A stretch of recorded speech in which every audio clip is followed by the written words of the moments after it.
Please subscribe and hit the like button. Well, good evening and welcome to Yada Yahweh Radio. We're here with Kirk this evening, who has just returned from the vet. Man's best friend has not been doing his best.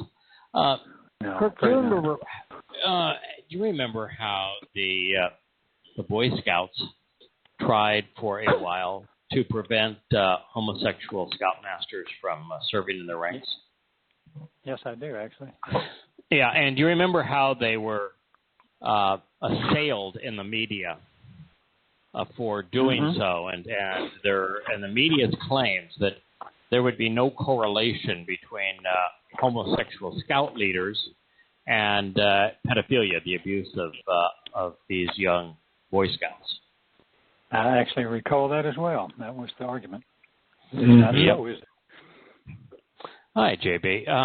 Well, it appears that was not correct. Do you know that almost 100,000 men now, have made sexual abuse claims against the Boy Scouts? We're not talking about 10, which would be too many. We're not talking about 100, which would be way out of line. We're not talking about 1,000 or 10,000. But 100,000. They're estimating, that that's only about 10% of the actual people that should be coming forward but are not. Yeah, it's just amazing. JB, your keyboard is quite the clanker. So we're going to have to type more farther back. We'll have to type more quietly, JB. But 100,000. So all the claims that the media had that would not occur, that there wouldn't be a problem if they allowed homosexual scoutmasters in the Boy Scouts, turned out not to be the case, because guess what? If they were heterosexuals, they wouldn't be sexually abusing young boys. No. Do you hear what the name of Barack Obama's new book is? No, I did not. Oh, yeah. Promised Land. Whose Promised land Land are you talking about? What an idiot. Listen, the Promised Land most certainly isn't Obamadom. He isn't the great messiah of a Promised Land. He was raised as a Muslim and then became a socialist secular humanist and dabbled in anti-Semitic forms of Christianity. Yes. And he was astonishingly opposed to the actual Promised Land. He wanted Israel to capitulate on everything, despised Jews, despised Israel, and threatened Israel, said, if you don't capitulate and agree to give up the West Bank and retreat to the 1948 borders, that the whole world, including the United States, will embargo you. And this a-hole has the audacity to write a book called Promised Land. What a piece of crap. Oh, God, I despise that man. Yeah. But I'm not the only one who despises that man, because God also despises that man. On a positive note, I've always said that government doesn't do anything well. And sometimes someone could take me to task and say, well, the government is the only part of society that can run a space program. And we do run the space program pretty well. After all, we sent a man to the moon. Well, have you seen the SpaceX's capsule, their rocket, their capsule, their spacesuits, their cockpit? I mean, it's like comparing the interior of a World War II tank to the interior of a luxury sedan. Yeah. It looks more like you've just entered the cabin of a Gulfstream jet rather than gone back 100 years in technology to steam gauges. The astronaut spacesuits look more like 2001: A Space Odyssey. The cabinets, the space capsule itself is sleek. It has photos. It has solar cells on it. It's trimmed out on the inside like a luxury aircraft. It's got all touch screens, which is what we've flown now as pilots in private aircraft for decades. Every aspect of this, even the launch site, the rocket itself, everything. It's just night and day superior as to what happens if on 1/10 of the budget, in fact, maybe 1/2 of 1/10 of the budget, someone like SpaceX is given the opportunity to develop a spacecraft compared to NASA. It is worth watching. How much for that theory, huh?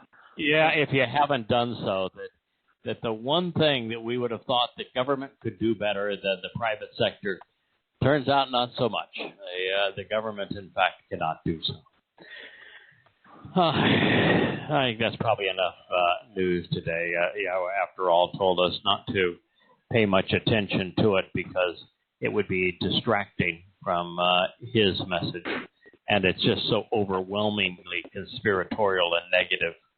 And it's so daggone depressing with a whole generation having been rendered indoctrinated, really, to the point they can't think that there is literally no hope for any country on earth. There's no hope for their economics. There's no hope for freedom. There's no hope for enterprise. There's no hope to restore the economy, to restore morality, to restore a sense of intelligence or reason. Mankind has become far worse than the conditions, yes, that were depicted preceding the flood. Let's return to Barishith. We were talking about Adam. We had just finished a discussion locating the Garden of Eden. It was, I just have to laugh. It was at the headwaters. That would be the top, the highest point of the Tigris-Euphrates River.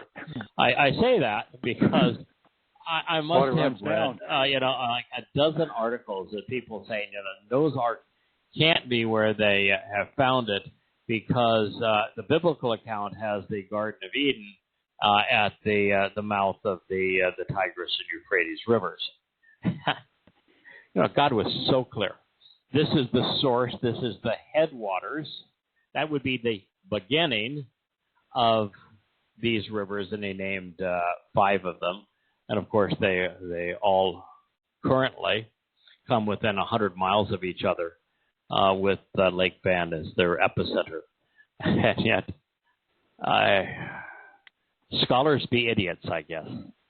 So now that we know where it was, essentially, if you're looking for it today, it would be under Lake Van in eastern Turkey.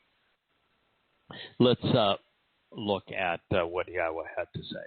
He says, and begins this, Yahweh, who is God Almighty. Again, we're still in this early Barishith. This is Genesis 2:15, the second chapter of the Torah. And each time Yahweh's name is used, it is Yahweh, who is God, Yahweh Almighty. Relationally, F, grasp hold of, lakach, selected, receive, and accepted. The man, it's Ha-Adam, so it's either the man, or you could say it's the man named Adam, or the man known as Adam, the human being, and settled him restfully. Wa Nuach, placed him, setting him down, and after settling all resolved issues, so as to foster an association and alliance. This is a derivation of Ruach, spirit. So settled him restfully and spiritually. In the garden, the Gan, the protected, defended, enclosed, and covered place of care and concern for life of Eden. Great joy, delight, pleasure, total satisfaction, in the favorable state of gladness. To minister to her, to work it, to labor in her, to serve her, to cultivate it, and to closely observe her, to pay attention to what was occurring there, to closely examine and carefully consider her, keeping focused on her. Well, there's a lot there. And there's a lot there that we don't very often think about. I mean, let's just begin with Yahweh lakach, grasp hold. And then let's look at Nuach, settle, abad, work, shamar, observe. Even why was the garden referred to as her when Gan is a neuter noun? It's neither masculine nor feminine. When things are neuter, they're very often rendered him rather than her, but this was decidedly her. So, first, I would say that if we're trying to contemplate why God would use her in reference to the garden, and particularly since garden God means protected and defended, enclosed and covered, well, what does the set-apart Spirit do with her garment of light as she adorns the children of the covenant? She covers it. Covers us, adorns us in a garment of light. So wouldn't it be appropriate to look at a protective enclosure symbolically, metaphorically, as what happens to us when we're enveloped in the set-apart Spirit, covered in light, adorned in light? And Spirit is feminine, so perhaps that's what it means, that we should observe her, we should work with her, we should celebrate her connection with Eden, which is the place conducive to life. What's also interesting is that God has not only told us to closely observe her, which there is benefit in observing the garden. If you understand the garden, you'll understand what God is trying to establish with man. You'll understand the purpose of the covenant. You'll understand what life is going to be like in heaven. You'll understand where God is returning us and from whence we have come. Now, inside this sheltered covering, we are protected from the penalty of sin, enabling us to live forever in God's Eden. If we want to eternally exist with God, we ought to pay very close attention to what not only our spiritual mother is offering, but what God created in that environment. Now, in the translation itself, Nuach was rendered settle. This is a derivation of Ruach, spirit. The associated meaning also serves to highlight the role of our spiritual mother, the Ruach Kodesh, as she purifies, protects, and perfects us, settling all disputes between our souls and the Torah so that we can be lifted up by her, brought to our Heavenly Father's home as God's children. The word for garden itself is indicative of sukkah shelters, and that's really important. Now, God opens the doorway to life at Passover. He provides the means to perfect us on Matzah. He adopts us into his covenant family on Bikurim.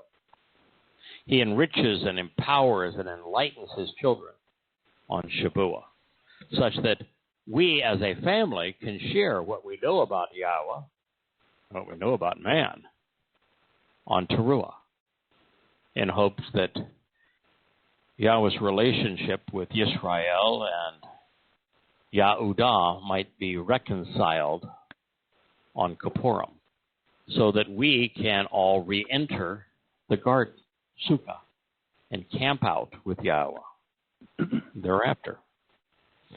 That's the plan. We begin at the doorway, we end in the garden. God provided a doorway back into the garden with his 7 invitations to be called out and meet. There is a direct correlation between Gan, the Garden of Eden, and the celebration of the 7th Moed Mikre, Sukkah shelters.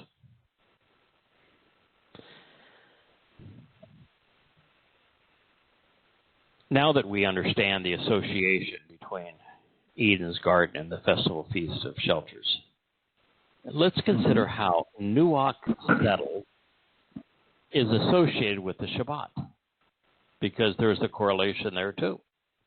As we have already discussed, the ceased connotation of Shabbat was originally derived from an inadequate rendering of Nuach as rested, as opposed to settled. That came from Shemoth, Exodus 20:11, affirming that the Shabbat is active, not passive. And this is a huge point of disagreement from English translations and also from religious, particularly Jewish religious practice. When you study what God said in the not only his concluding statements on having finished his work related to conceiving life in the universe and then celebrating the Shabbat, but also the statements that he wrote in stone, God is not saying that he rested and therefore we should be idle. It says that he observed the Shabbat. And by observing the Shabbat, he's celebrating what he has achieved, just as we should. He's celebrating the creation of the universe. He's celebrating life.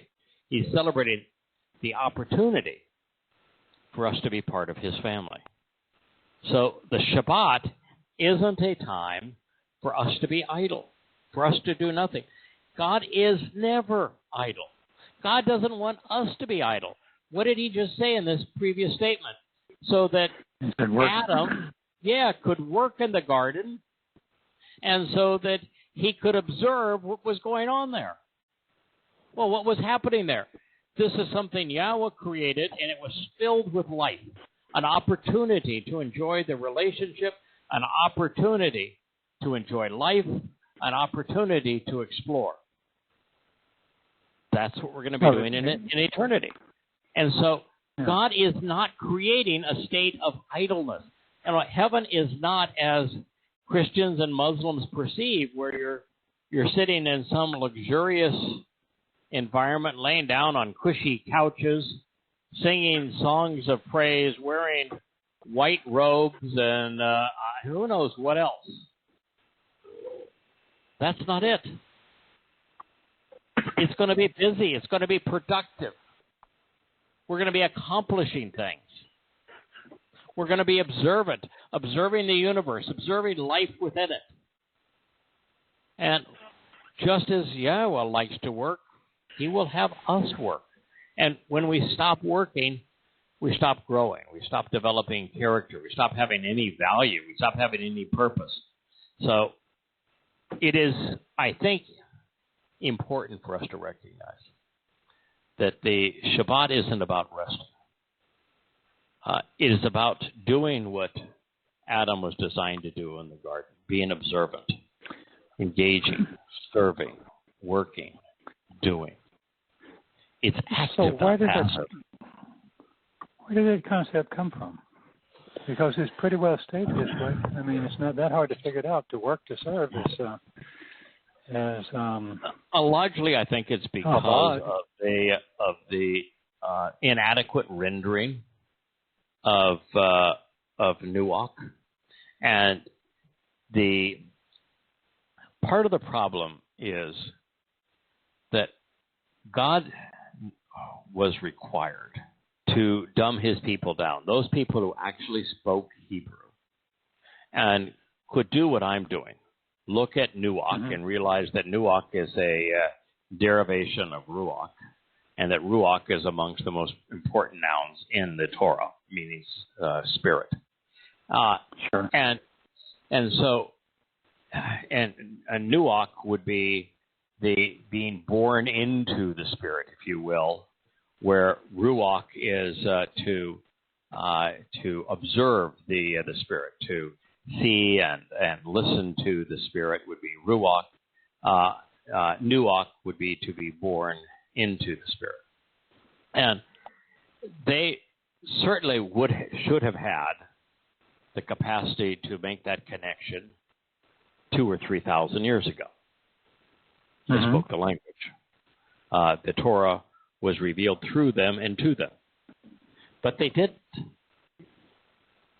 And you can't find any rabbinical scholar who's going to say that Nuach is a derivative of and associated with Ruach, because they don't want to talk about Ruach, because they would much prefer to have their Kabbalistic interpretations rather than being enlightened by the Spirit. So Yahweh specifically blinded Jews so that they would not understand his Torah, prophets, and Psalms. And that's a very difficult concept for people to understand. And I'm not expecting anyone who hasn't been part of this journey for a long time to know why that is the case. But we did go through it as we reviewed the new introduction to Yada Yahweh, which is that Rabbinic Judaism, particularly Hadithic Judaism, Orthodox Judaism, they call it ultra-Orthodox Judaism now, of the 20% of Jews worldwide who are religious, 60% of them are ultra-Orthodox, Haredi Jews, for example. And Hadithic is another name that they go by. They're the most worthless people on earth, the most disgusting people on earth, the most disappointing people on earth. They wear those black mourning suits. They dress their kids up. They wear the little beaver hats. They do nothing all day but act religious.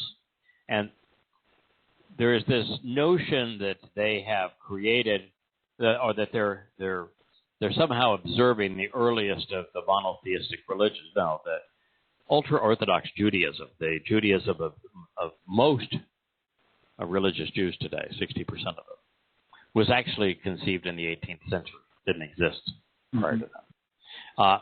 Was actually conceived by a man that they now call the Lord of the Good Name, Baal Shem Tov, the Lord of the Good Name.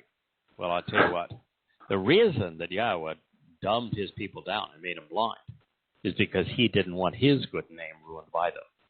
So the reason that God blinded Jews is because they'd become so stubborn, so religious, so rebellious, so wrong, that the damage they would have done if they were actually Torah observant as opposed to Talmud observant, if they actually used his name, if Yahweh's name was known and associated with these nincompoops practicing Orthodox Judaism, everybody walk away. Would be sullied to the point we would not have any chance of introducing the one true God to people who are interested in knowing. It would be way too sullied. If they were actually Torah observant and with this ridiculous religion, they don't work. They just spend all day on the dole, whether in the United States or Israel, acting out and being religious. It's dressing up like religious idiots. And they accomplish nothing. I mean, no work, no value, no character. And they're wrong about everything. And so God doesn't want such idiots to sully his good name. So he dumbed them down. So they don't know this. So they have made a religion out of doing nothing, which is what they do best on the Shabbat. So you want to know why they do nothing? Because that's all these idiots know how to do. Nothing. Yeah. They don't work. They do nothing but act religious all day, and every aspect of their religion is completely and utterly worthless. They're still stuck in the 18th century or worse. Anyone who has the good sense to challenge them is harassed to the point that most, when they leave Orthodox Judaism, commit suicide or turn to drugs because they're so harassed. I studied the reason that there's now 40% of Orthodox Jews that are saying that they're going to leave the religion. 40%.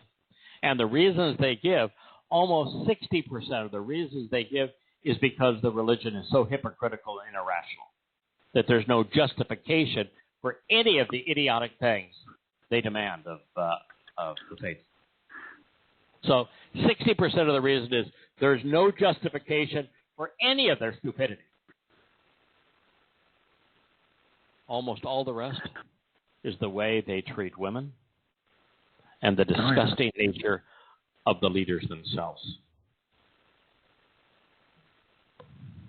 Wow. Well, so you want to know why they say that the Shabbat is not about working? They made a whole religion out of it because that's the only thing these goddamn nincompoops understand. And, it isn't being anti-Semitic to condemn Orthodox Judaism. Judaism is a religion. Jews are a race. I'm not condemning Jews. As a matter of fact, I have devoted my entire life to saving Jews. And the thing I want to save them from is not just Christianity. It's not just Islam. But first and foremost, Judaism. Their own religion, yeah. And I understand there's a lot of people that confuse the two. They think that Judaism and Jew are the same thing. They're not. Most Jews are not religious. Yeah. And so that's the reason, Kirk. Well, while we were talking, I looked it up. That word is listed 289 times, and it means work every time. So you've got to be really dumb. Yes. Yeah. There it is. He is specifically saying that abad means to work, to minister to labor, to serve, to cultivate. That is what abad means. So I'm going to tell you that Nuach can't mean don't do shit. No. Nuach cannot mean I don't want you to do anything. I want you to be a complete useless bum. And Nuach is the basis for saying that the Shabbat is about laying on your derriere all day. But it can't mean that when Yahweh said, I'm expressly conceiving man, Adam, to abad, work, to labor, serve, cultivate. Yahweh thinks that work is a virtue. He sees that character and a sense of value, of merit, of usefulness is the result of work. He also thinks it's a real good idea to be observant. Abad Shamar. So, can you be settled in a place and work? Yes. Sometimes before you can be an effective worker, you've got to get settled.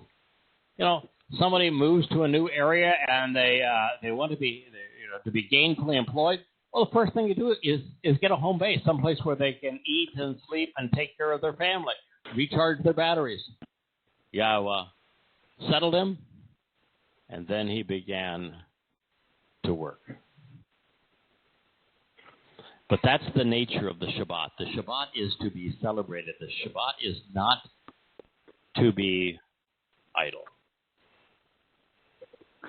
Oh, what a wonderful place to plow, though. I mean, look at it. Every time he cultivated the garden, it would just sprout. Mm-hmm. Boy, what a place to work, huh? Yeah, and even because he never really encounters it till he leaves. Instruction. And of course, his the instruction that consequence, if you will, of Adam choosing to eat from the tree that he was told that if you eat from this one tree, there will be a consequence. The consequence is that you're going to die. When he did that, what Yahweh says is, you're going to work, but the difference now is you're going to work apart from me rather than with me. And your work is going to be toilsome as opposed to exceedingly satisfying and joyous. Yeah. Still work. Mm-hmm. And even of Towrah, this word that has been translated to say you're going to conceive children with labor pains, and you're going to suffer these tremendous pain as you bear children. Mm-hmm. Bull. That's not what it says at all. That is, unless men are pushing children out of their internal organs. Because the exact same word that is translated in all your English Bibles as labor pains, you're going to have children with labor pains. Well, the same words applied to Adam. So it sure as heck doesn't mean labor pains, does it? And it's so obvious that they've convoluted it. But nonetheless, it says that children are going to be a challenge for women to raise. That's what it says. And they're going to be a challenge for men too. But men are going to work, and the work is going to be challenging. It's going to be difficult. It's going to be hard. And raising children is going to be challenging and difficult and hard for women. Boy, did that turn out to be the case on both. Mm-hmm. So, in the first of the 7 instructions on the second tablet, Yahweh said, "This is Barashith Shibin. This is Shemot names, Exodus 20:11. For indeed, in 6 days Yahweh prepared and produced the heavens and the spiritual realm, in addition to the material world, inclusive of the earth, as well as the seas and all which relationally is in them. And he became completely settled, Nuach, after resolving all conflicts, during the 7th day.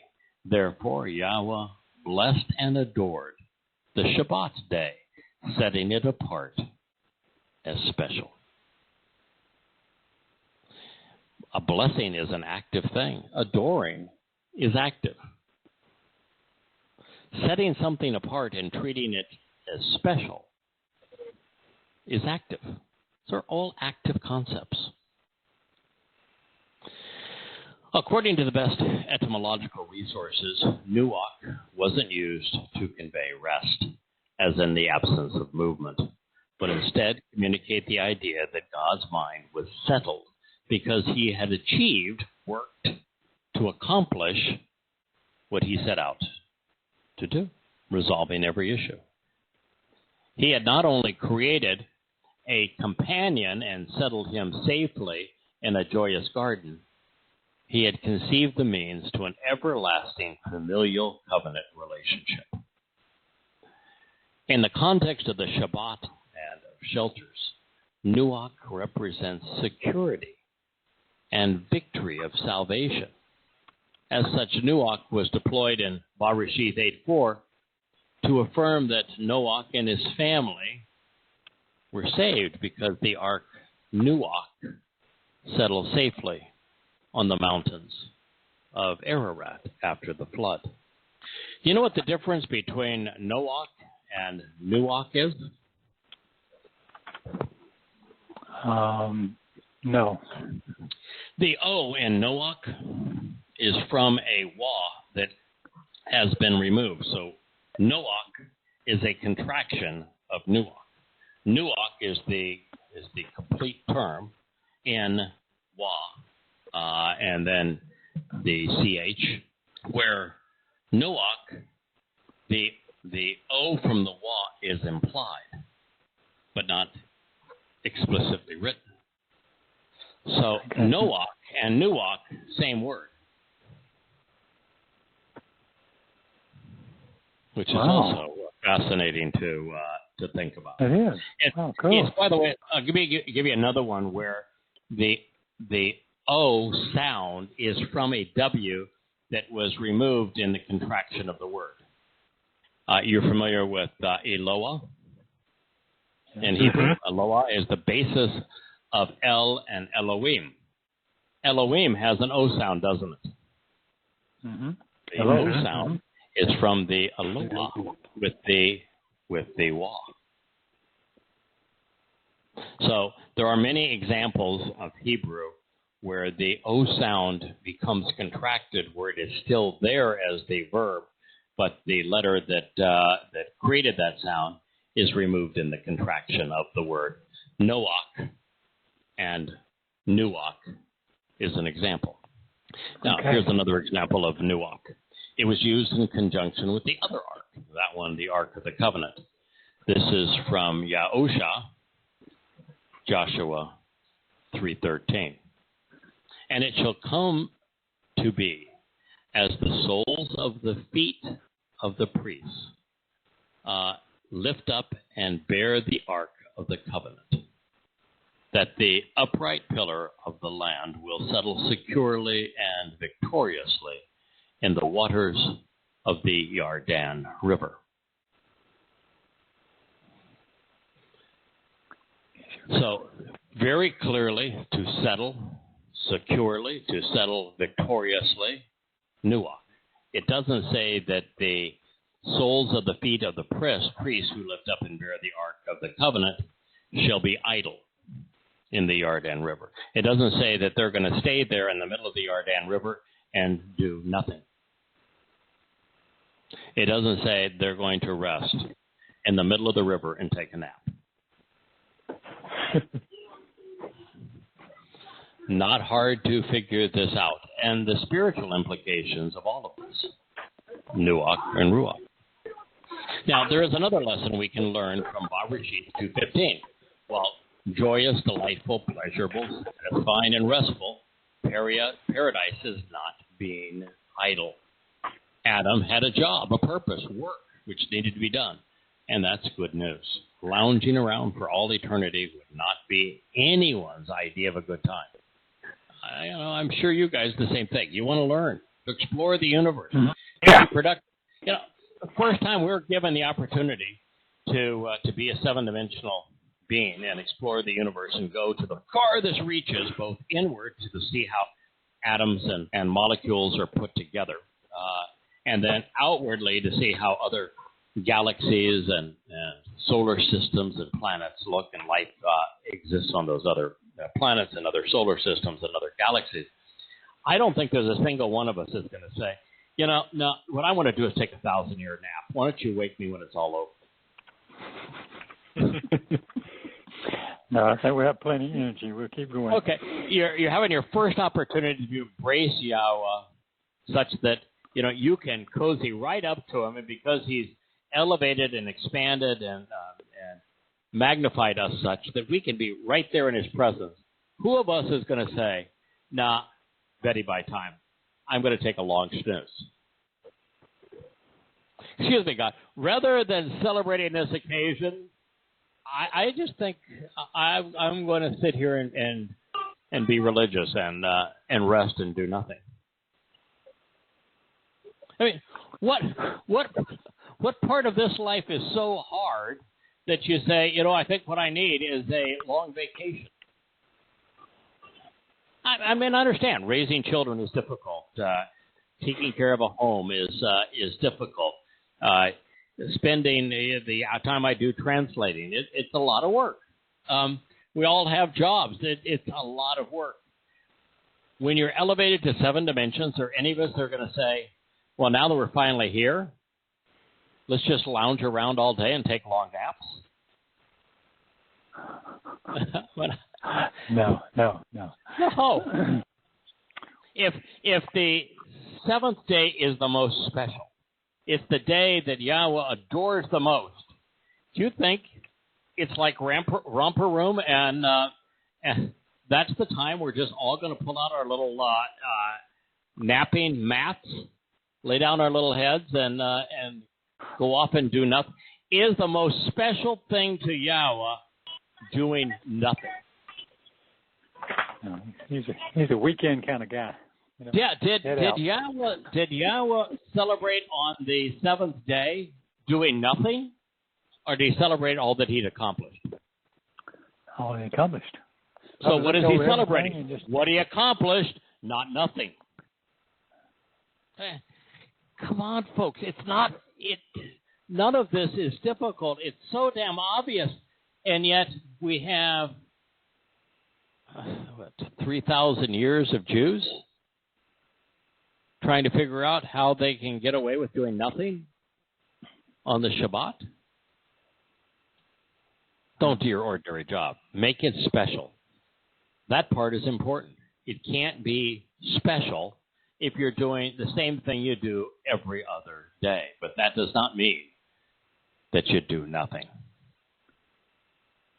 Now, this particular statement also tells us that man could have been, and likely was, created somewhere else on earth. What we know for sure is that Adam's conception did not occur at the garden, because God grasped hold of Adam and settled him down in Eden's garden. It would never have been written that he grasped hold of Adam and settled him in the garden if God, in fact, created him in the garden. Now, with that in mind, I'd like to venture into the realm of speculation. Reading between the lines, here's what I've deduced. I think that we're still living in the sixth day of creation and that there's more to the story. As we contemplate this thought, keep in mind that our time began with the creation of animals and was followed by the creation of the most godlike animal, a creature made uniquely by the addition of Yah's blessing. So God created Adam, the man, for association in his image and pattern.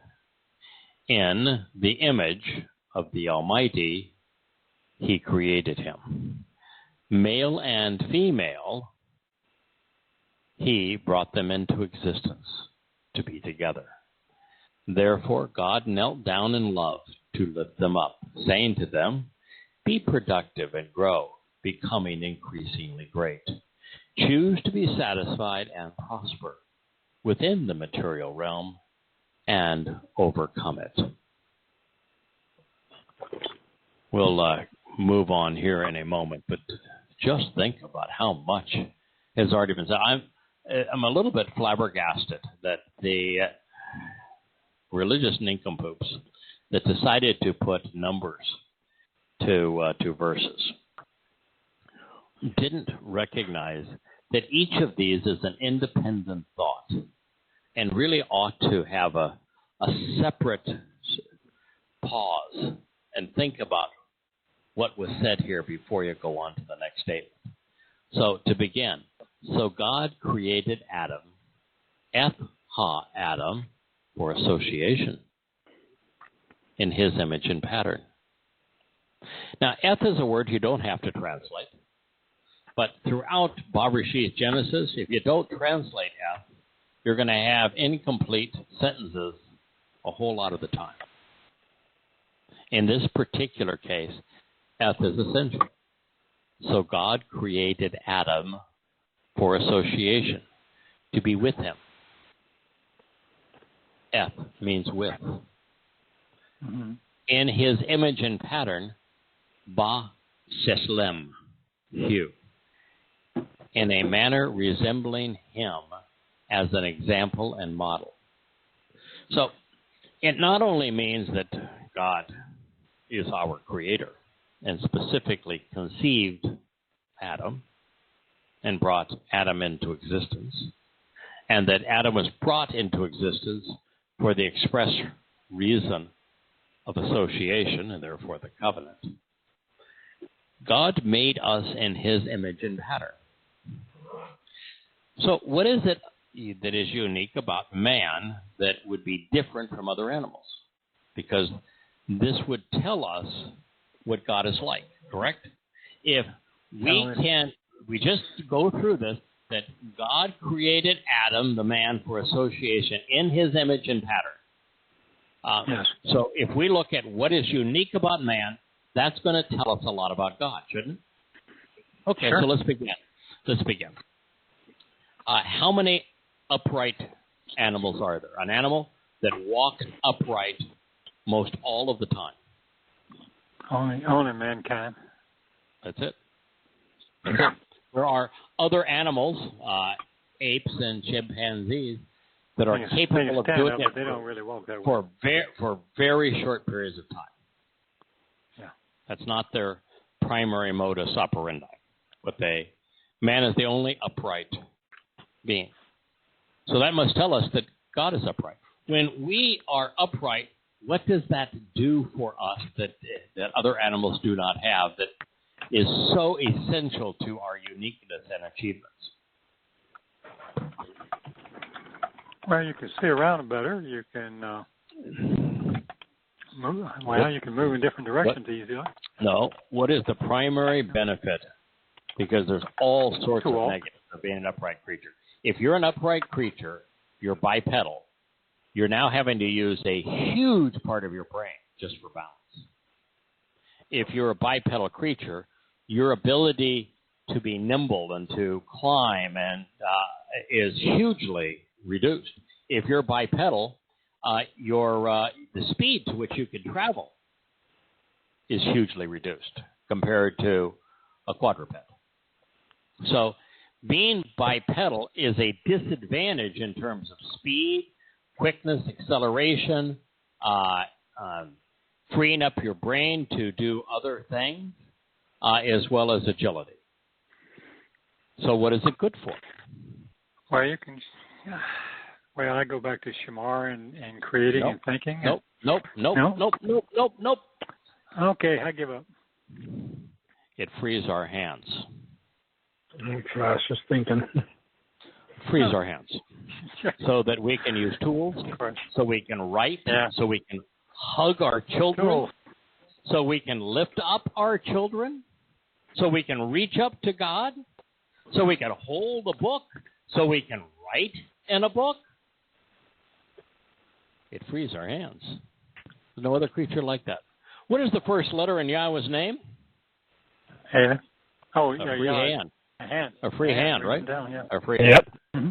So having our hands free to do stuff, to hold a book, to write, to hold tools, to accomplish something, is uniquely human and is uniquely divine. Very, very important clue as to what God is like. Man, unlike other animals, is born completely and totally dependent. A new human can't walk until they're 2 to 3 years old. When a deer is born, how long does it take it to walk? In a few minutes, it'll be up. Seconds, right? Seconds. Yeah, once it gets up, it's good. Yeah. Right. Seconds. Humans, it's years. When a fish is born, how long before that fish can live on its own? Moments. How long does a child have to be protected and reared, loved, nourished by parents? In America, I can tell you that I had some experience going into my 30s with mine that are not totally independent yet. So I love them dearly, but nonetheless, we require enormous investments in children to teach them, protect them, rear them, nurture them. That tells you that Yahowah view of family and raising children something that he views on the long haul. Mm-hmm. That it's something that he values, this whole idea of raising children. If we were to extrapolate from our puny nature to his magnificence, and for us it takes 15, 20 or more years, multiply that by a few billion, and that's how he looks at us and raising us.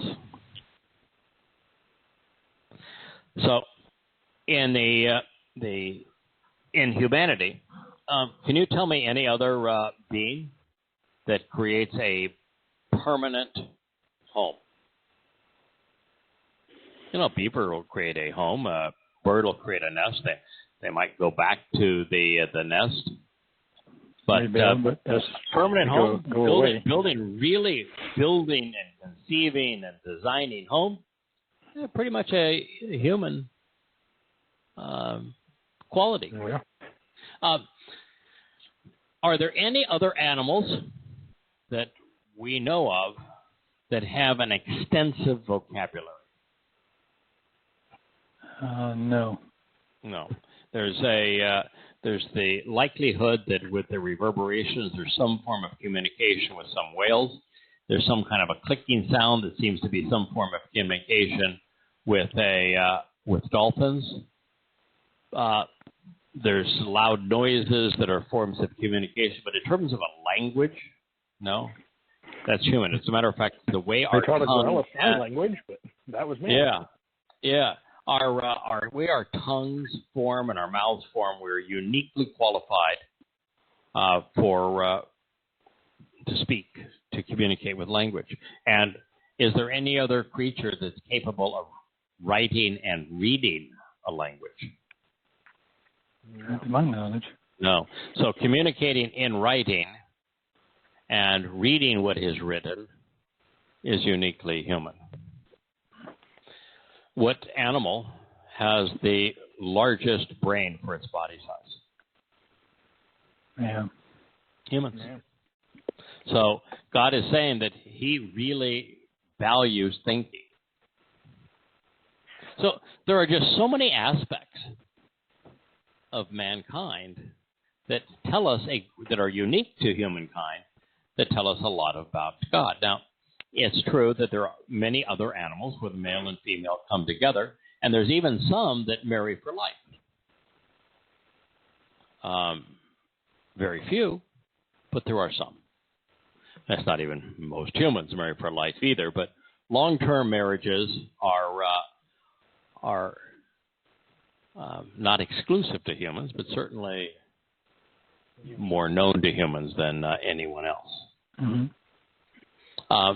The thing, of course, that Yahweh gave to Adam that made him especially unique, and we're the only animal to have it, is the Nasaba conscience. Yahweh was very clear. He gave a soul, a nephesh soul, which is the ability to observe one's environment and respond to it. The thing that makes plants different than animals, a plant can't observe its environment and respond to it. Animals can. Animals, through the sense of sight and touch and hearing and taste and the like, smell, can make observations about the environment and then respond to it. And so humans are animals in that regard. But we also have a nasama, which is a seat of judgment, the ability to make reasoned and logical decisions, the ability to be moral, to be fair, to discern between right and wrong. That is a uniquely human characteristic and something that is essential when trying to understand how God is identifying himself by telling us that this is something that makes man in his image, and that we have this nasama, the ability to be judgmental, to be discerning, to be discriminating, to know the difference between good and bad, right and wrong, lies and truth. So in the image of the Almighty, he created him. Male and female, he brought them into existence to be together. Bara him. So that means that God has a paternal and maternal aspect. If he said that he created us male and female, which follows he created him in his image, that means that God has a male and female characteristic. It doesn't mean that God is a man or a woman, but it certainly means that since we were conceived as Zakar and Nakaba, it definitely means that God has a paternal and maternal nature of masculine and feminine. And since he constantly refers to himself as our Father, it means that the Ruach Kodesh, which is clearly feminine, is our spiritual mother. Thereafter, God knelt down in love to lift them up.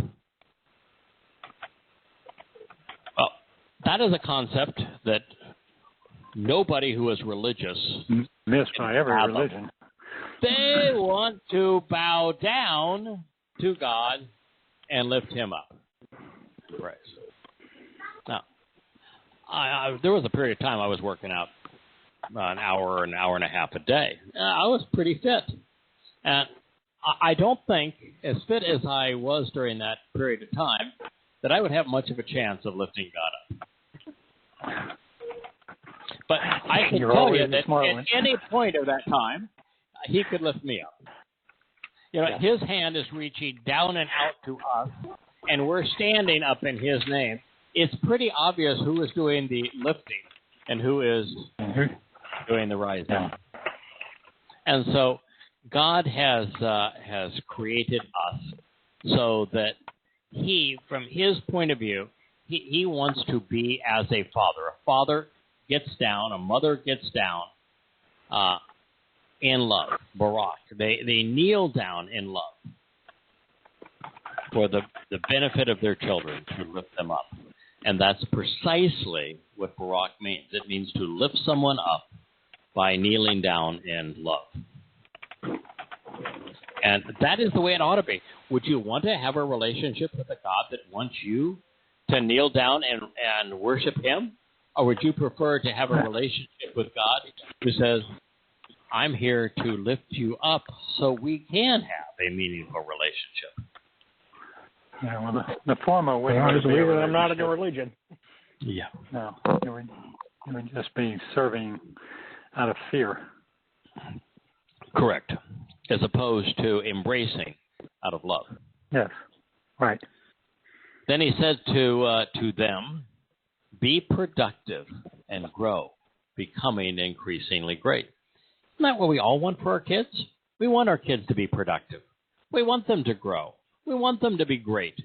We want them to be boundless and to reach a very high point. The more our children achieve, the higher, the greater the things are that they accomplish, the better we've done our job, the prouder we ought to be. It's the same with God. The more we learn, the more we grow in the relationship, the happier he is. He wants to make us great. Choose to be satisfied and prosper. Live a fulfilling life within the material realm and overcome what is there. And you really do have to overcome it. And almost everything in man's world is toxic. You have to overcome it. But you don't have to overcome it and be a curmudgeon. God's not looking for a relationship with someone who's depressed, who's complaining all of the time. He says, be satisfied, prosper, live a fulfilling life. I mean, you know, I only wish there were twice as many hours in a day, that I was twice as smart, and that I was twice as fast and twice as productive and everything else, because everything we get to do is enjoyable. It all has a benefit. It's all fulfilling.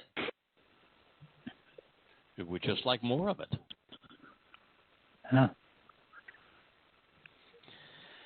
Let him choose to demonstrate his influence. Let him be a guide and direct, showing control and leadership. Now, this is it's wa rada. It's what translators say, let him have dominion over. Why? Because the religious like to have dominion over. But the word rada means to be a guide. To be a guide, guess what? You need to be on the same journey. You need to be walking and directing people by participating along with them.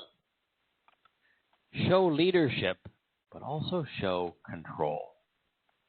It's the call imperfect jussive. As a reflection of his will, free will, let man choose to actually and consistently demonstrate his influence with the fish in the sea. That doesn't mean that you go and eliminate the fish of the sea because you've been given dominion over them. No, it means to show some leadership with regard to the fish of the sea. Well, treat them well. They're a source of food, but it doesn't mean that you should over-harvest them. It doesn't mean you should pollute the oceans and take what you will. It doesn't mean that you ought to drag long nets and drown dolphins in the process. It doesn't mean that you ought to put harpoons in whales because you want their oil from the blubber when it can become so many other different sources. But demonstrate some influence and some control and some leadership with the fish of the sea, with the birds of the air, as well as with the animals, all within the entire realm, with every creature that moves about on the ground. So God created humankind to be the most influential, but not the most abusive. And unfortunately, that's what we became. Now, hunting for sport is despicable. Hunting for food? Well, it's reputable. Cultivating, nurturing, caring for, celebrating animals and life is a good thing. Ending it for no reason other than fun, that's perverted. You know, if you go out and you like venison, and you go shoot a deer and enjoy the venison. It's the whole process of bringing that animal in and butchering it, preparing the meat for your family to eat, gives you a real sense of that equation of for there to be life has to be sacrificed. That we're a carnivore, you know, and even if we were an herbivore. They eat life. Life sustains life. So there's nothing wrong with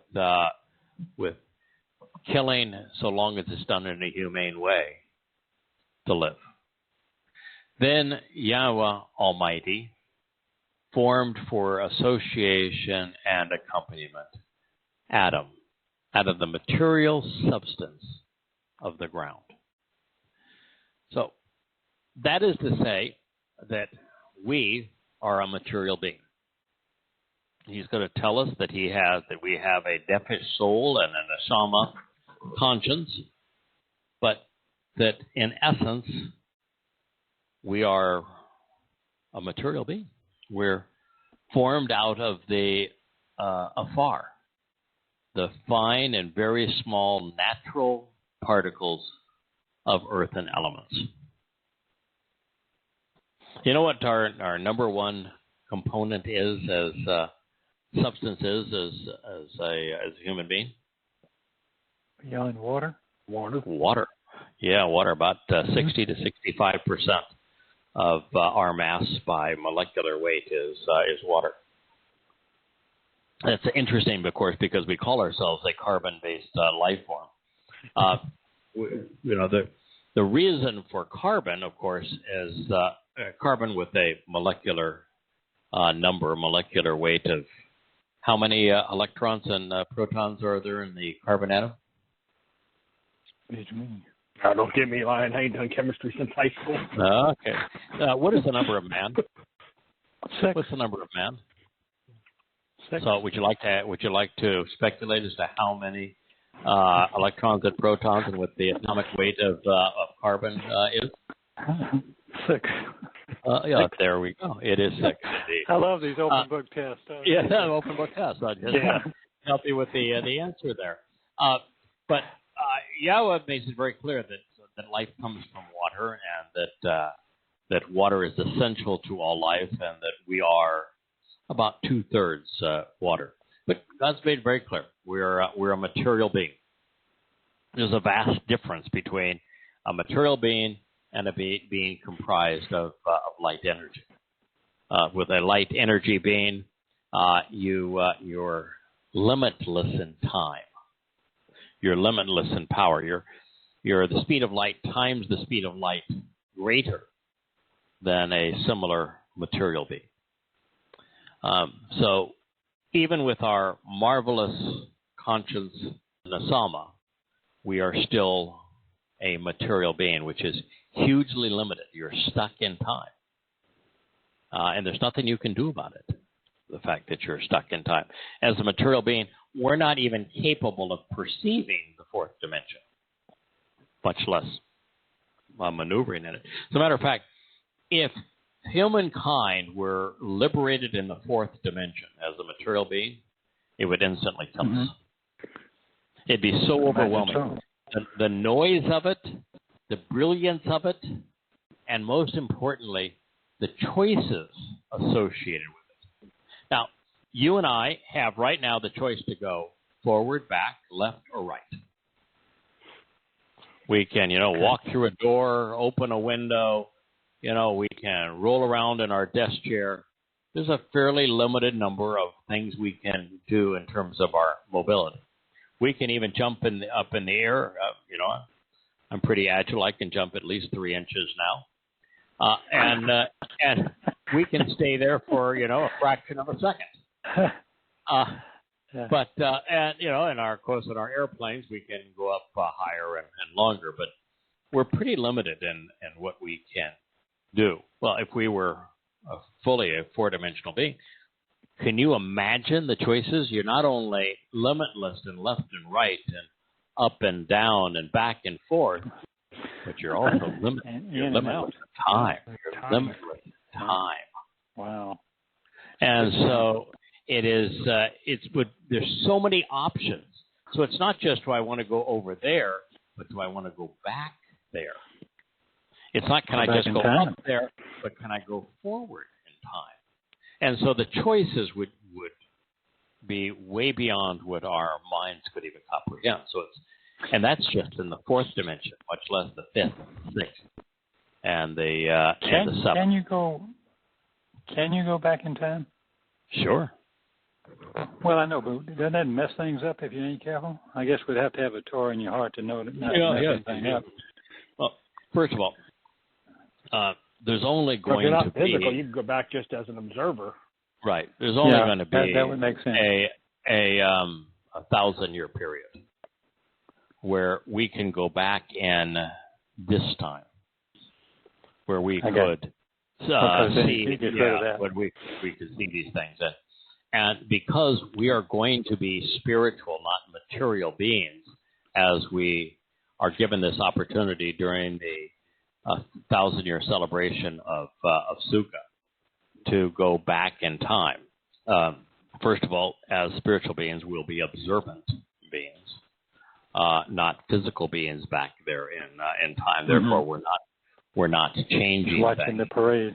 Right. Yeah. But most importantly, for those who are make it through the time of Yaakov's troubles, and they end up celebrating Sukkah with Yahweh as physical beings. They're going to be perfected physical beings. They're going to be essentially immortal. But as physical beings, they're largely going to be administrators working with Yahweh in Yisrael and on this earth. And therefore, they will continue to be spiritual beings for that 1,000 years. And therefore, they're not maneuvering in time. Mm-hmm. But those of us who are harvested as part of the Towrah harvest, who become spiritual beings, we're not tied to administrative duties here on earth. Now, I think we're going to spend a lot of time observing particularly Dod and Yahweh's return and celebrating the festival feasts and the Shabbat with Yahweh here, celebrating life in Israel. There'll be a lot to see, a lot to do, a lot to enjoy. And 1,000 years is an exceedingly short period of time in all of eternity. So all of that will be available to us. But as you know, the moment Yahweh returns, he writes a full copy of his Torah instructions and guidance inside of us. So we are going to know how to go back in time and not screw things up. But for the most part, there are things where I would like to see in antiquity. Those things do not include seeing the rise of Christianity. They do not include seeing the rise of Islam. They do not include seeing the rise of Adolf Hitler or rabbinic Judaism. I have no interest in those things.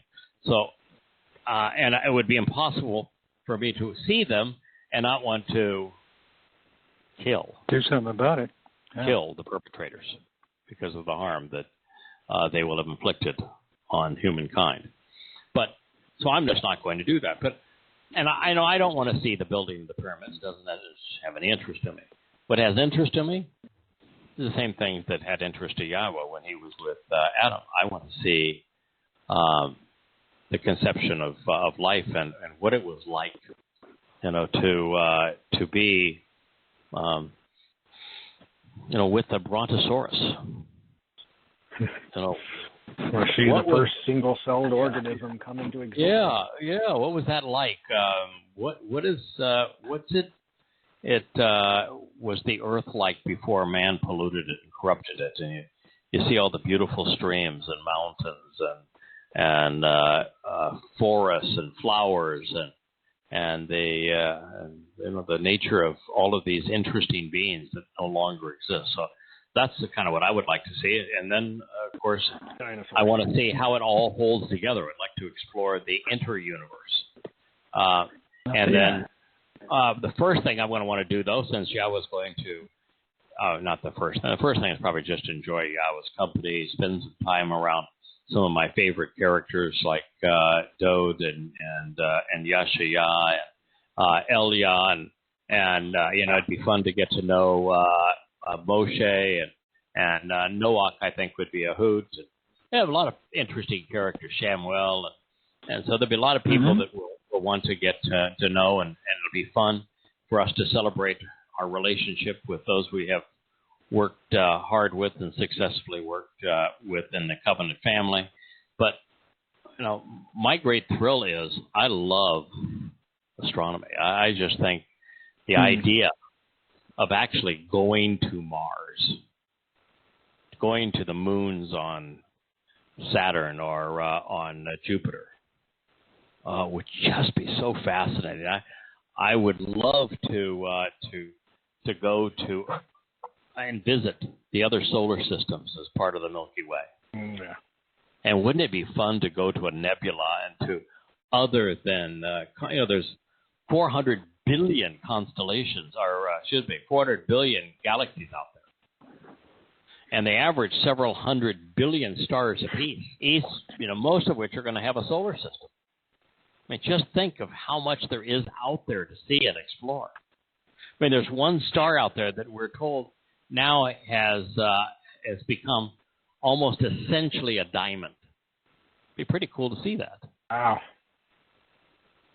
No, so I just think we're going to be busy exploring all that kind of thing, and watch a supernova.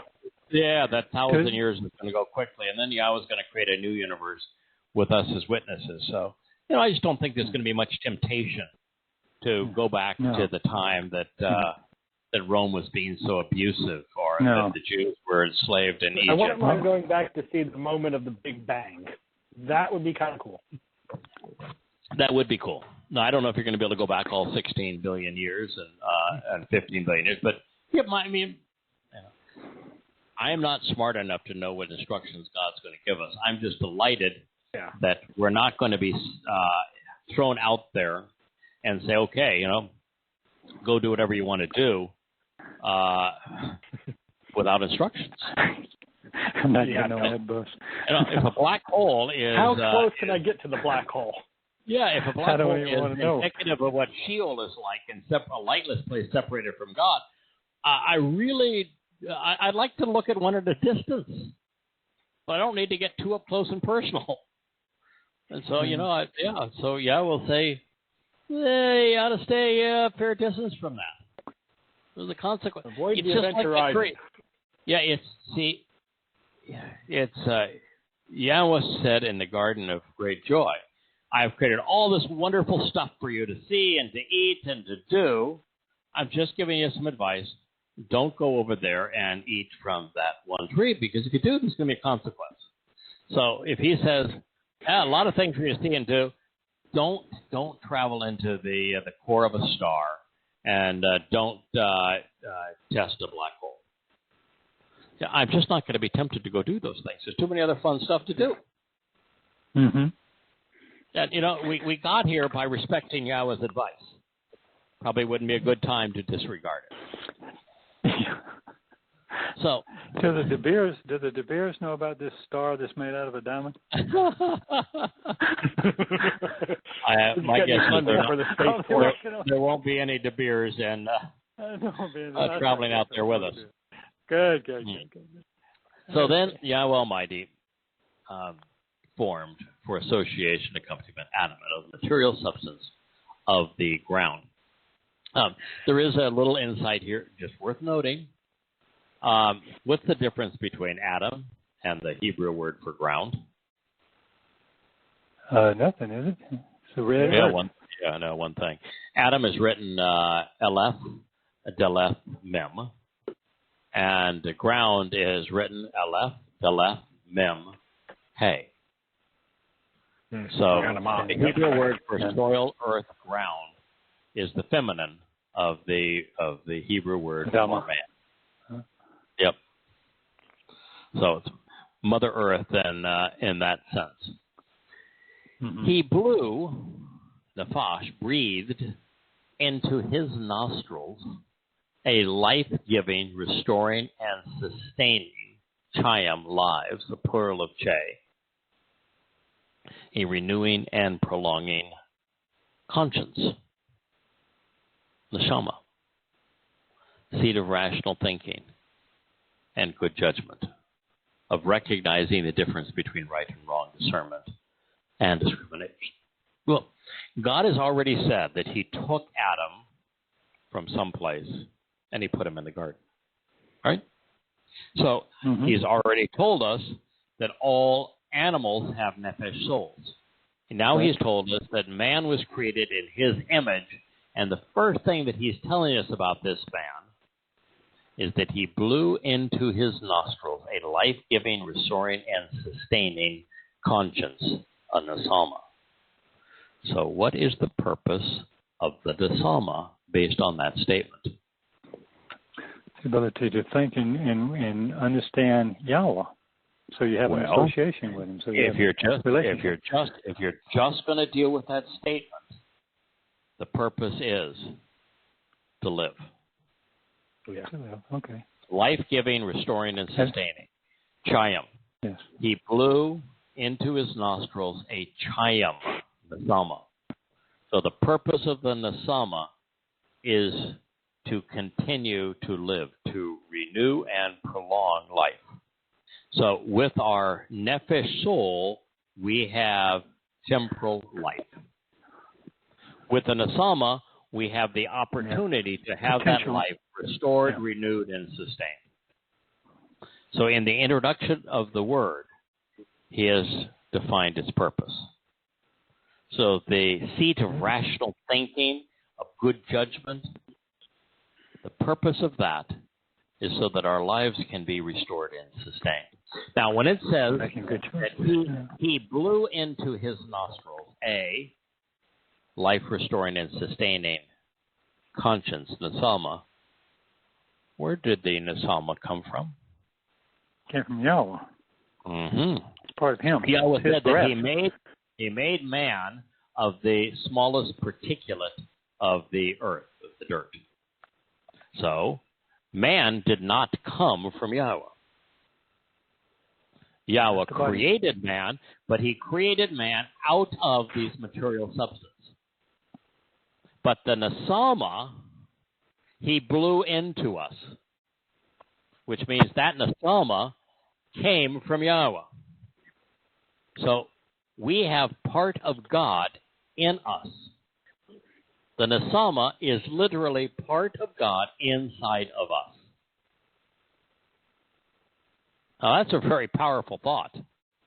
So this thing that mankind uses the least, the thing that mankind knows the least about, the thing that mankind initially and as thereafter abused, is the very substance of God, our Nesama. Our Nesama is divine. It is God's essence in us. And when you study the reasons behind the flood, it's because a Nesama-equipped man was vicious, it's political, it's religious. He was errant. He was oppressive. And so the Nesama gave man the ability to be tyrannical, not only against other men, but against animals, and what God found despicable. And it was the very thing that was God in us that we convoluted and misappropriated to anger God to the extent that he rebooted life. So it is here that three lessons are really, that we are a material being that was created in God's image, where there's so many aspects of human nature that are reflected in God's nature.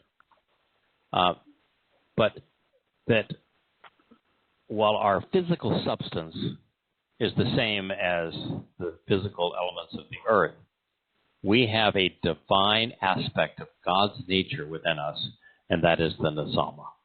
And we ought to treasure it as such. And that the definition, the purpose of the Nesama, by its introduction, is that it is life-giving, restoring, and sustaining. So which means is that we think our way to eternal life. And then, as a conclusion, and Adam came to exist, Haya, as a living soul. So the soul provides us with our consciousness, which is the ability to observe and respond, and our nefesh, our nesama gives us the ability to think, exercise good judgment, so that our lives can be restored and sustained. And that the Adam as a living soul is like all other animals. Our soul does not come from God, but our Nesama does. He didn't say that he blew a soul into man. No. He said he blew... All beings have a soul. Yeah. His Nesama into man. So he did so because he wants to have a relationship with us. It is something we talked about in a previous program, which is, and we'll talk about it again when it comes up. Sure. When Yahweh introduced man to all of the animals throughout the earth, the leading animal on earth at the time was Homo sapien. Mm-hmm. And so Yahweh, in addition to introducing him to aardvarks and platypuses, and frogs and snails and dogs and chickens, most certainly introduced him to Homo sapiens, both men and women. And yet the conclusion was there was no animal that was suitable for man. Why? Because no other animal had a Nesama. And that put Adam so far beyond, above, and more capable in terms of thinking and communicating than any animal. There was no animal that he could really relate to. Why do you think Cain was so afraid of him? Just because of sheer numbers, or because he couldn't? Cain wasn't afraid of them. Well, I mean, he said, No, Yahowah said, "I'm going to put a sign on you, such that that they don't kill you, that they don't harm you." It doesn't say that Cain was afraid of them. It said that Yahowah that Yahowah was sought to protect him from other humans. Okay. And he sought to protect him from what would become the Salma humans. And man, even without an Asama, very early on, used his abnormally large brains and ability to communicate and ability to be an upright creature and therefore use tools and therefore weapons to be quite vicious. And so he was protecting Cain from being harmed by other Homo sapiens. Cain was a jerk. But there's no reason to think that Cain was afraid. It's just that, I'm kind of thinking the whole presentation there. I think Cain had a sense, and we'll get to the whole terminology here in a number of chapters, but that Cain had the sense that what he had done was wrong, and that even the non-Nasalma humans out there would know what he did was wrong, and that they would look at him as an idiot. And there's a number of ways to look at that. One is that he was so unique as one individual that we humans have never dealt with unique very well. It's one of the reasons why we don't deal with God very well, because we just don't do well with unique. Someone who is set apart and uncommon is just not what we do. We like common. We like that which is like us. So Cain was unique with his Nasalma. He was unique that he came out of the garden. The second thing is the humans around the garden would have known of the existence of the garden. They were excluded from it. And so someone who had come out of that and is squandered their opportunity to be there. Wow. What kind of idiot are you? What are you doing? What are you doing here? But if I were to boil it down to a singular thing, I think it's that man throughout his history has been adverse to that which is unique, uncommon, and everything that is important to God is unique and uncommon. And so we in the covenant, we don't fit. Yeah, we don't fit in the world. And God doesn't want us to fit into the world. So then it says, and Yahowah provided direction concerning Adam, saying, from every tree of the garden you can continually and actually eat. So when was the first revelation of Torah? Yahowah speaking to Adam in the garden? That is correct. Yep, that is correct. The first communication with Adam in the garden was the first instruction. Torah means source of instruction, guidance, direction, and teaching. The term that is used here is that Yahowah might have provided direction. Shawah. He provided instruction. He spoke clearly and unequivocally with authority. Shawah and Torah, same word.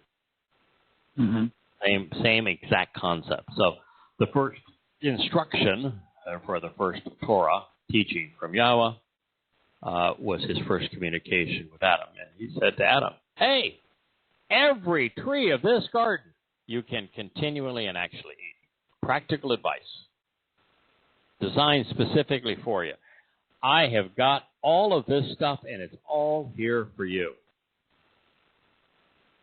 That doesn't sound like as a God that wants to be feared. It doesn't sound like a God that wants to be controlling, does it?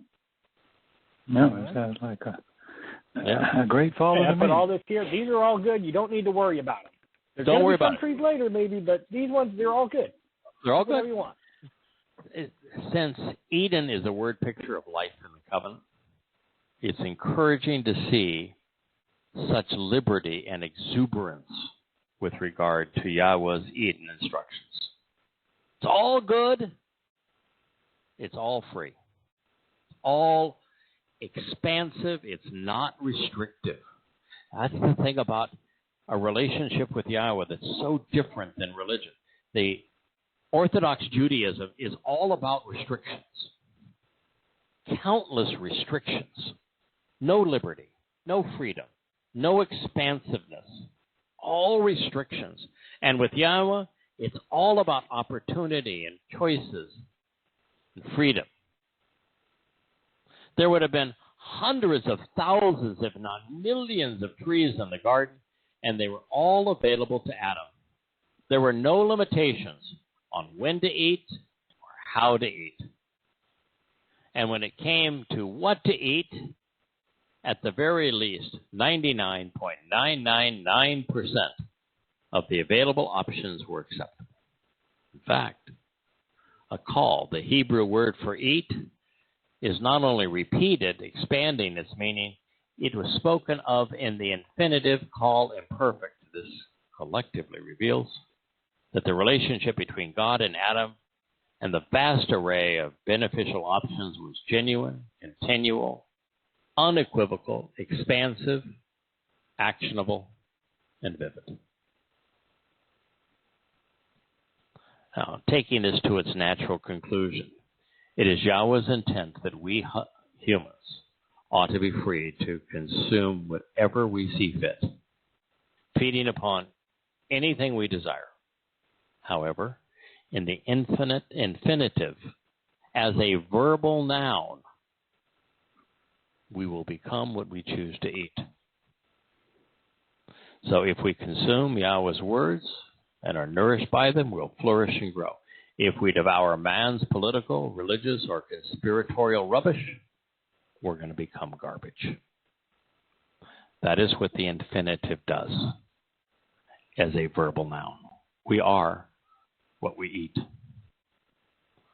Also interesting, English Bible translators want to render Yahowah as if God was commanding Adam.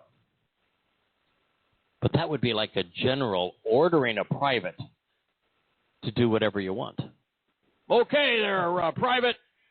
I'm hereby ordering you to do whatever you want.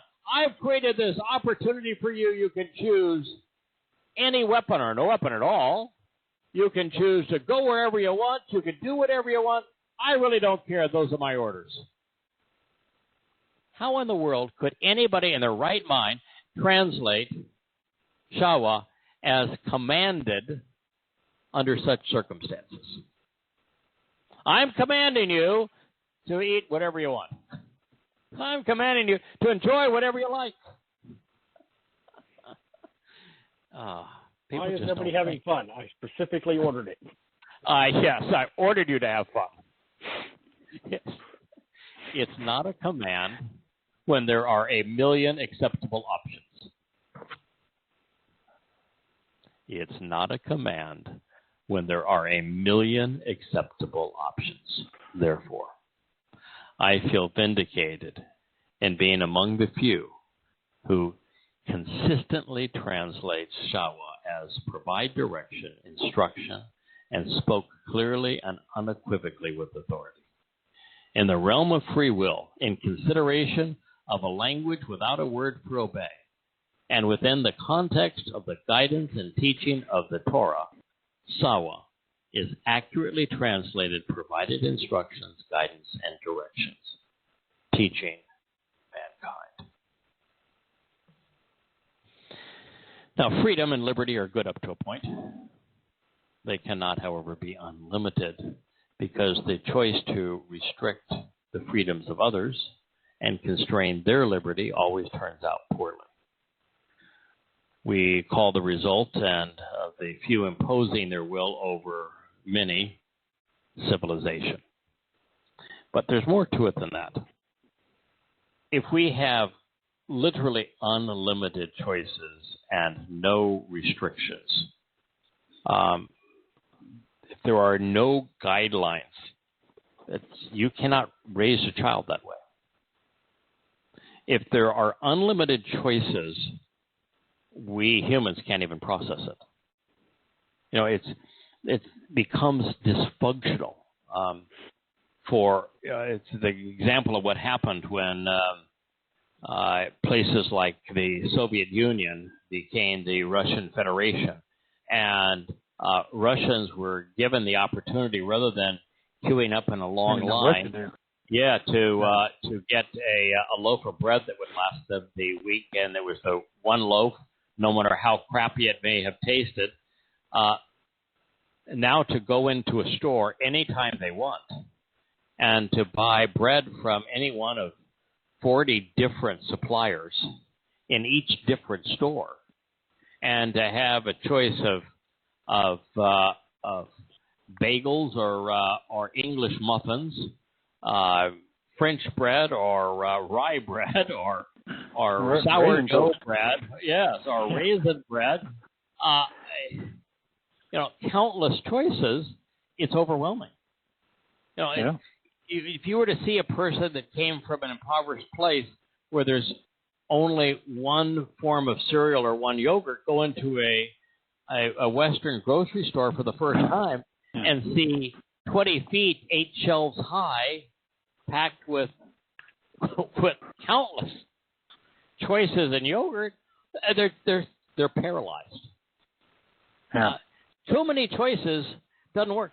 If you were to raise a child and tell your child, go anywhere you want to go, do anything you want to do, whenever you want to do it, there are no rules in our house. There's no structure. That child has a 0% chance of growing up to be a responsible adult.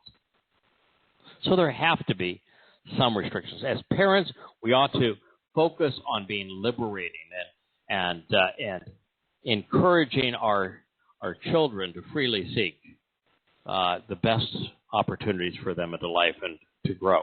But we also must realize that there has to be some structure. And so Yahweh said to Adam, there is one tree. You can eat from it if you want to, but you need to know that there's a consequence if you do. And that is not only essential to free will, and without free will there can be no love. Without free will, we're robots and not someone who can choose to engage in a mutually beneficial relationship with Yahweh. But it's just not healthy child rearing. It would be irresponsible of God not to establish some guidelines. We are not free to drive 100 miles an hour in a school zone. However, placing restrictions on our fellow man through religion and government for the enrichment of potentates is man's greatest abuse of power. Yahweh took responsibility for the first of us in Eden. Among an endless array of opportunities, there would be a lone restriction. It was one God realized would fundamentally change his relationship with humankind, from him guiding us for our benefit inside of his protective enclosure, to man setting the rules to our detriment in a world apart from God. The Rubicon between heavenly guidance and human dictatorships was placed at the confluence of these four rivers.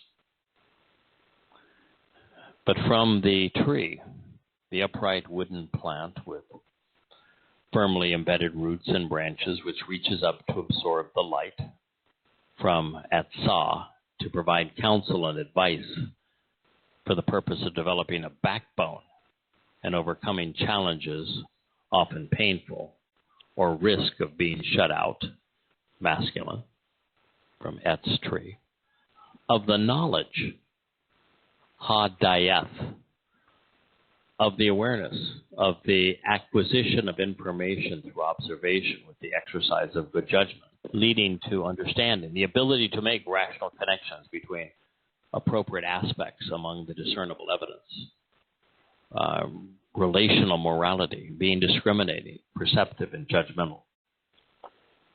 What's interesting is that dayah, while it's based on yada, which means to know in a relational sense, to be familiar, and to be aware of, yada was something that Adam had. He was familiar with Yahweh. He was familiar with life. He knew God in a relational sense. Dayah is just knowledge for the sake of knowing. It's not a relational word, the difference between the two.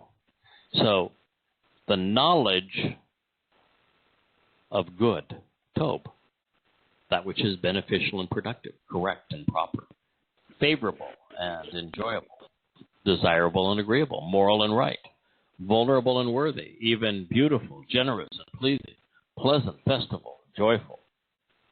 Now, I would ask you, do you think that Yahweh shortchanged Adam's appreciation for things that were good and beneficial, desirable and agreeable? No. I don't think so either. So there was nothing good on that tree that Adam didn't already have access to. So the only thing on that tree that would change Adam's situation was not the knowledge of good, which he already had, an awareness of good. In abundance. But of bad, of raw.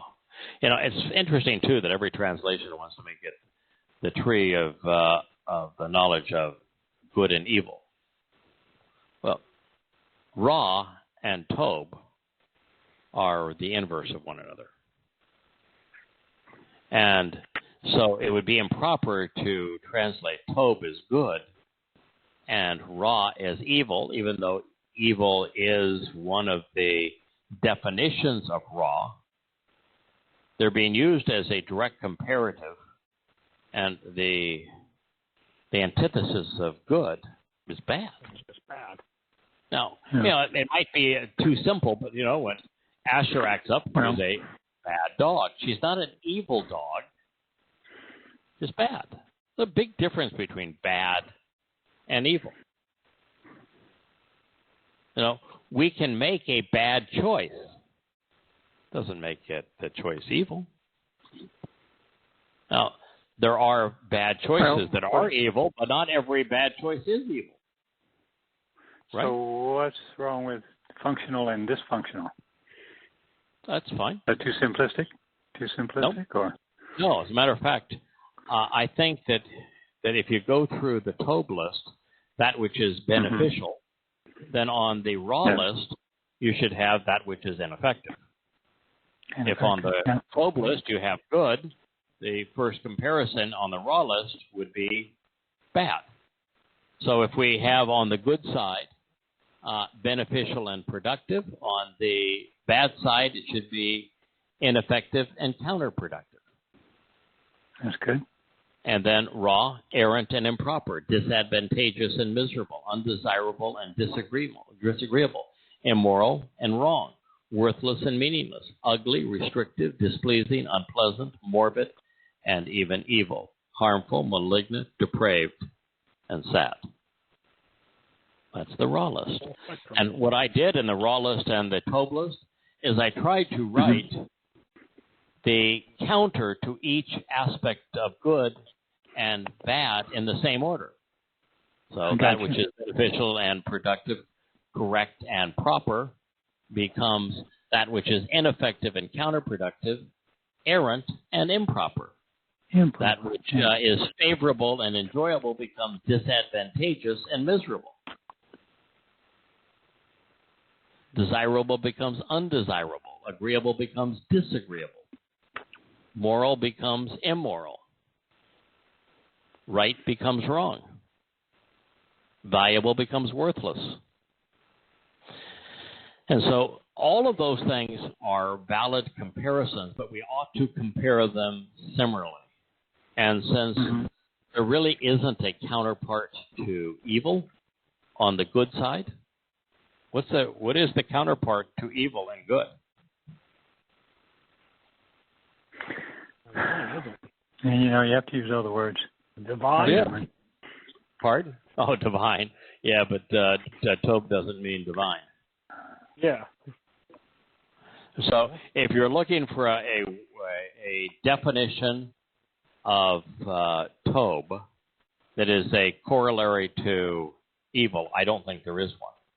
So I just think evil is a bad a bad choice.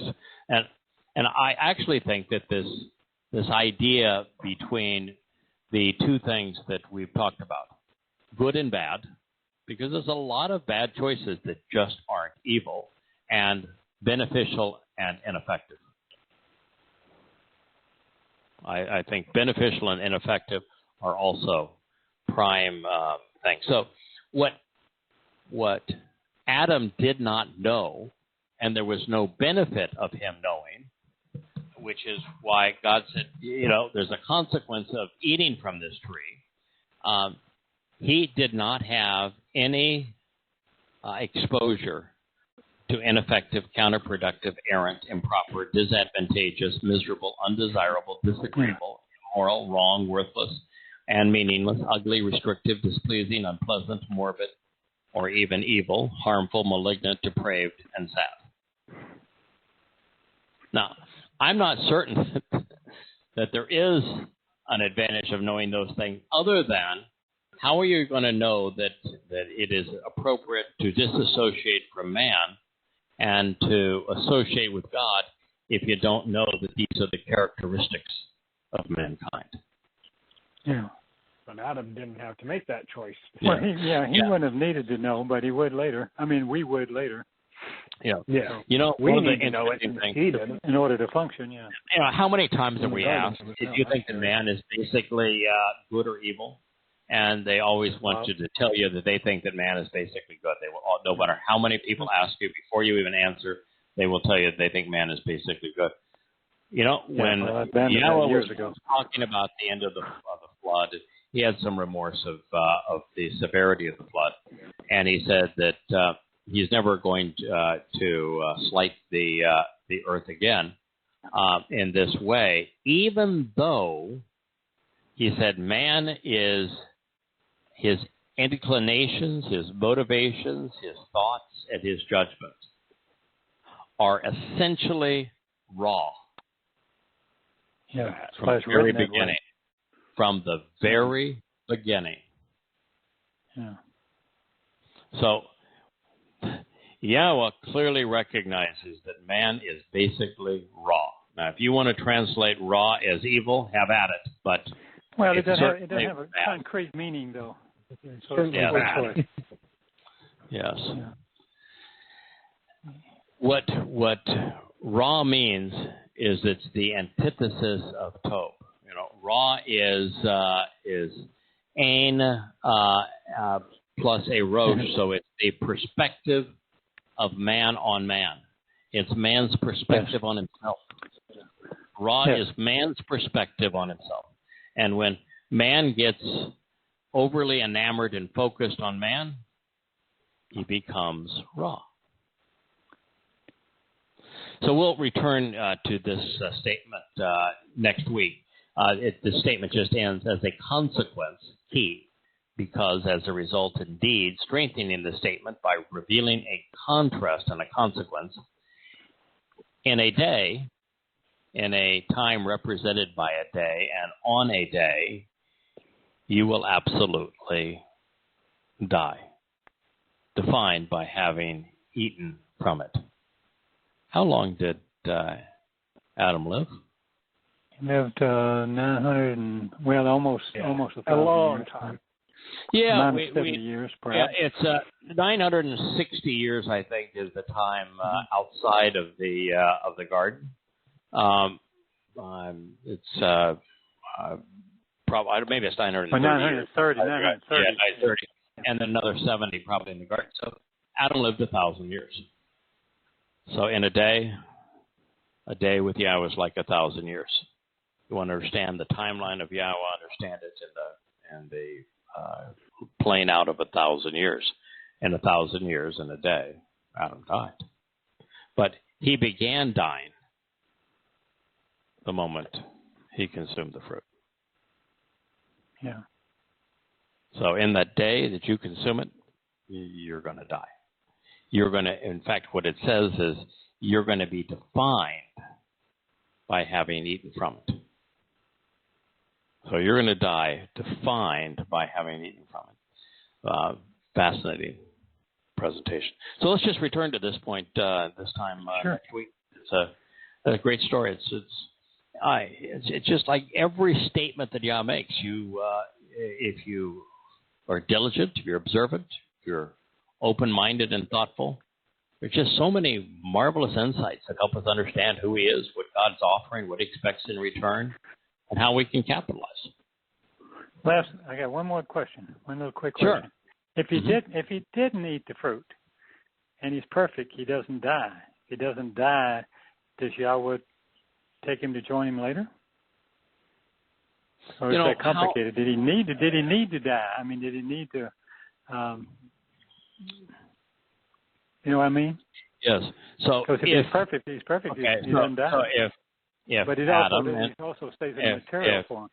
Yeah. So first of all, Yahweh realized that the relationship that he, in a manner that he conceived Adam, was not sufficient for Adam. That Yahweh couldn't spend 24/7 with him without overwhelming him, without being just too much for him. And yet, when he withdrew from him, Adam was clearly lonely, because he created us to be a social creature. We don't do alone very well. And God hoped that Adam would have the same enthusiasm for life that he did. And he did, but not to the same extent. And so, while Yahweh created Adam for accompaniment, and Adam had Yahweh for accompaniment, it didn't play out equally for both individuals. And so when Yahweh created Yahweh, now man had the choice of spending time with Yahweh or with Yahweh, both, but for the most part, not at the same time. And so there was now this choice of who do I want to spend my time with? Who do I want to enjoy a relationship with? And who do I want to listen to? And so, it became complicated. That's the chaos theory that has to be in the universe for free will and choice to exist. So, Yahweh clearly had to have the choice not to love him and to choose to listen to man's voice instead. And Adam and Yahweh both made that choice. So what would have happened if Adam had never needed Yahweh? What would have happened if Yahweh hadn't eaten the fruit? What would have happened if Hasatan had told the truth? What had happened if Adam had done a better job of communicating to Yahweh as to what you should and shouldn't do? What would have happened if Adam had developed a character and could a lot of what ifs, huh? Yeah, a lot of what ifs. So if you want to ask me, what if Adam had remained perfect, what would have happened then?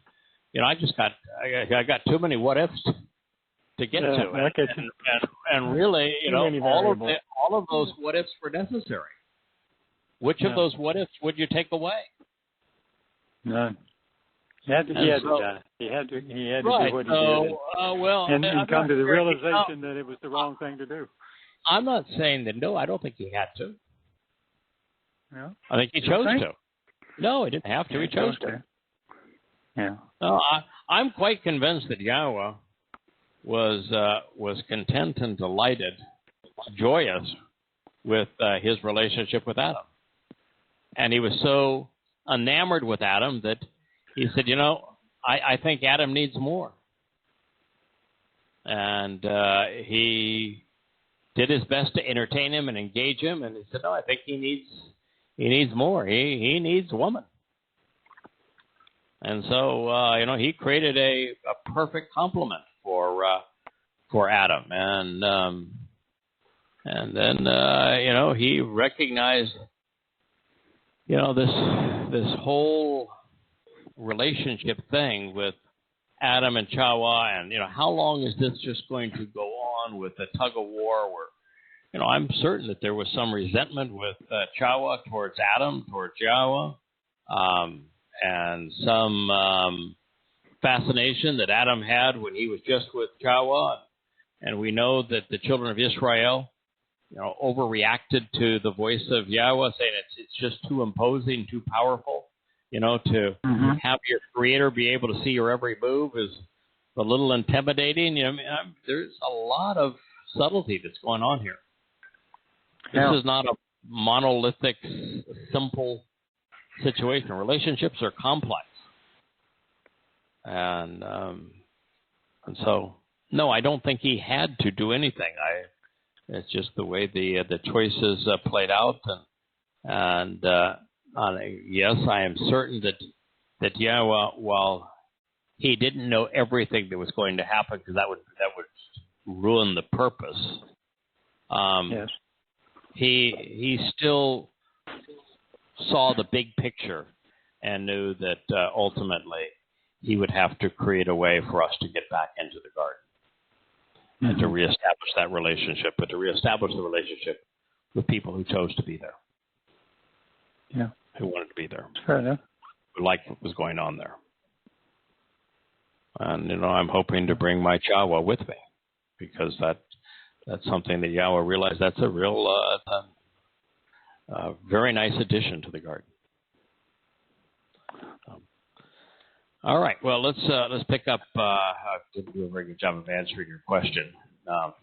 You're never supposed to answer a question with a question, but I answered your question with 20 questions. That's right. That's right. I'm not sure. I'm not sure there is a direct answer other than no. He did not have to do anything. That's the whole purpose of free will. He did what he did. I just couldn't see that going on endlessly in a garden, personally. But I not have to. But I agree. But at some point he would have reached out and done something. Well, there is every possibility that had the opportunity to learn and explore and talk and camp out in the garden becomes at all boring, that Yahweh would have expanded on the garden, or would have taken Adam and did with Adam what he did with Abraham. Take him to the stars. What did Yahweh do with Dode? Oh, yeah, same thing. Yeah. Took him into heaven. Yeah. And say, I want to give you exposure to the whole shebang here. Yeah. So we must be much more simple creatures, because we're fully satisfied just being immersed in the Word. I've never even contemplated the idea of asking God, that you took Yahshua to heaven to check it out and then return to do his prophetic duties. It'd be really nice to have an invite and then come back. Never even dawned on me to ask. Maybe I'm pretty. That's probably. Why would I never ask that? Never dawned on me to ask that question. I guess I'm just. At some point you'll be light and you can see it all. So. Maybe I'm just too slow, and I'm just so delighted to have the time to study these words and grow from them that I see a lifetime of opportunity in it. Don't see in any way, shape, or form that I'm somehow being shortchanged. So, I'm just trying to make the most of the opportunity. I guess maybe the other part of it is too that if you needed that, then you don't deserve it. I don't need to have Yahweh do some miracle for me or take me to heaven to enjoy my relationship with Him, to have every confidence in Him. It's just not necessary. I can't even think of what the advantage would be. In fact, I would think it would be a tremendous disadvantage. Because right now I can say that my enthusiasm for Yahweh, my understanding and knowledge of Yahweh, is based solely on His testimony, which is available to all of us. I think that's a much more powerful position to be. Sure it is. Yeah. That's the answer. It's right. the fun of digging it out. Yes, but it's there for all of us. Yes. And everybody can verify it for themselves. If you had been taken to heaven and now you're in a position of Yahshua and you're trying to describe what you're to see, then your testimony you're a little less relatable. Yeah, is based upon, okay, that's what you say, but how do I know that's what's real? As opposed to, no, you don't take my word for any of this. I've just simply translated His words. This is what they say. Think about them. You're given the same access we all are. So with Yahshua, we have to trust His integrity, that He is correctly conveying what occurred there, where with Yahweh's testimony, the individual person's integrity is meaningless. It's only meaningful what God said, so it's His integrity that's on the line, not yours or mine. That's a much better position. That is a much better position to be in. That's why we're not asking. And part of it too is we've only got so much time. Yeah. Let's take advantage of what we have. It's a great job. We've got a certain amount of time to do it. Let's do it with passion and enthusiasm. We really are running out of time, too. Yep, we are. And we have run out of time tonight. We've gone long. Yeah, may God bless you all. Happy Shabbat. Good night. Happy Shabbat. Good night. Night.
Please subscribe and hit the like button.